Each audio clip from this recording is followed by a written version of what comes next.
that, a whole bunch of car brands like Ford just disappearing because they couldn't keep up with the electric revolution. But wait, there's more drama. Tavares points out that two big events happening next year could shake things up even more: the US presidential election and the European parliamentary election.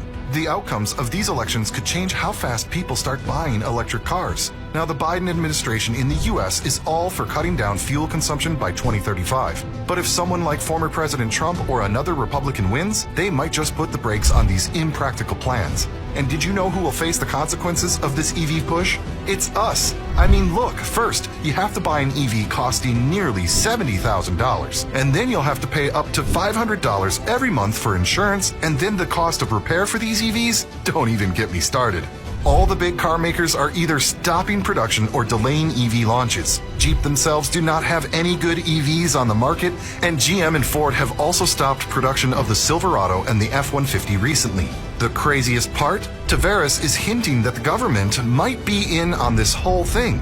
On one hand, you've got the Biden administration pushing hard for EVs, aiming for like 60% of all vehicle sales to be electric by 2030. That's ambitious. But Tavares is waving the red flag, saying, hold up, what about the reliance on China for battery supplies? We're getting all the lithium required to build EV batteries from China, and things aren't looking good. Now, why exactly are people not buying EVs? And what exactly are EV makers hiding from you? About 40% of EV owners are ditching their EVs and going back to gas-powered cars. Yeah, seriously. Over 4,000 households in California who once were all about the EV life have gone back to gas and diesel. Can you imagine, after all the hype about EVs being the future? First things first, let's talk about home charging. You know how they say you can just plug in your EV at home and voila, you're set? Well, it turns out not so much.